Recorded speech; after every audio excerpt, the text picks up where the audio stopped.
ఫార్మాసిటీపై రాష్ట్ర ప్రభుత్వం డొంక తిరుగుడు వైఖరిని అవలంబిస్తోంది.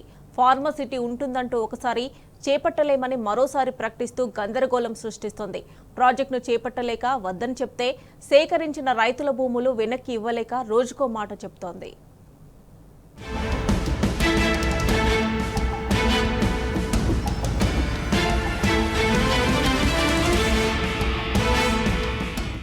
ఫార్మాసిటీపై ప్రభుత్వ అధినేత కూడా రెండు నాలుకల ధోరణిని అవలంబిస్తున్నారు.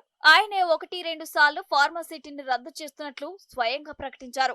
ఒకసారి ఫార్మాసిటీ, మరోసారి ఫార్మా విలేజ్, ఇంకోసారి జిల్లాలో ఫార్మా క్లస్టర్స్. ఇట్లా సీఎం వైఖరి కూడా మారుతూ వచ్చింది. మీడియా ముందు, కాంగ్రెస్ సభల్లో చెబుతున్న దానికి పొంతన ఉండటం లేదు. సీఎం వ్యాఖ్యల తర్వాత జిల్లాలోనూ ఫార్మా క్లస్టర్లకు ప్రక్రియ మొదలైంది. పలు చోట్ల భూసేకరణ కూడా కొనసాగుతుంది. దాన్ని వ్యతిరేకిస్తూ పలు జిల్లాల్లో రైతులు రోడ్డెక్కుతున్నారు. అంటే ఫార్మాసిటీ రద్దుపై ప్రభుత్వం ప్రాథమికంగా ఒక నిర్ణయం తీసుకున్నమాట నిజం.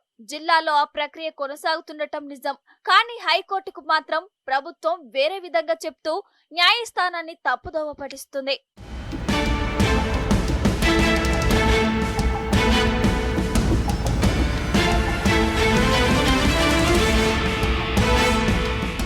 నిబంధనల ప్రకారం ఒక ప్రాజెక్టు కోసం రైతుల నుంచి భూమిని సేకరిస్తే ఆ భూమిని దానికోసమే వినియోగించాలి. మరో పని కోసమో మరో ప్రాజెక్టు కోసమో ఆ భూములను వాడడానికి వీల్లేదు.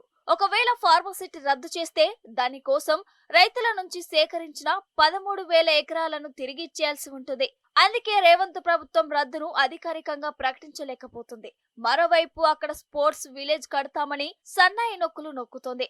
దాంతో ఫార్మాసిటీయే లేనప్పుడు మా భూముల్ని వెనక్కి ఇవ్వాలని రైతులు డిమాండ్ చేస్తున్నారు.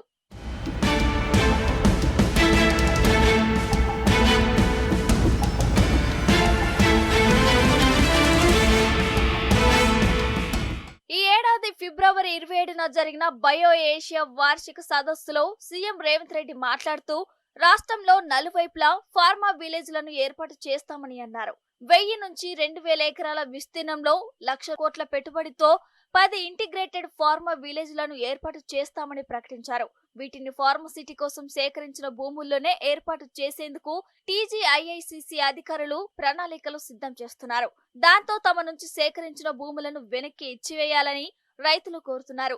కొందరు రైతులు ఏకంగా న్యాయస్థానాన్ని ఆశ్రయించడంతో ప్రభుత్వానికి ఏం చేయాలో అర్థం కాని పరిస్థితి ఏర్పడింది. ఈ నేపథ్యంలో ఫార్మాసిటీ యథాప్రకారం కొనసాగుతుందని, రద్దు చేస్తున్నట్లు ఎటువంటి విధానపరమైన నిర్ణయం తీసుకోలేదని రాష్ట్ర ప్రభుత్వం కోర్టుకు శనివారం నివేదించింది.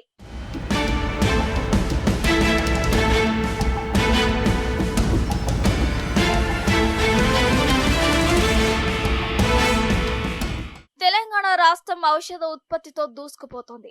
దేశం నుంచి ఎగుమతి అవుతున్న ఫార్మా ఉత్పత్తుల్లో 1/3 వంతు మన రాష్ట్రం నుంచే వెళ్తున్నాయి. వ్యాక్సిన్ క్యాపిటల్ గా కూడా మన రాష్ట్రానికి పేరుంది. కేసీఆర్ ప్రభుత్వం అనుసరించిన విధానాల వల్ల ఈ రంగం గతంలో ఎన్నడూ లేని విధంగా అభివృద్ధి చెందింది. ఔషధ రంగంలో రాష్ట్రానికి ఉన్న సుస్థిర స్థానాన్ని మరింత బలోపేతం చేసేందుకు కేసీఆర్ ప్రభుత్వం భారీ స్థాయిలో ఫార్మాసిటీ ఏర్పాటుకు చర్యలు చేపట్టింది.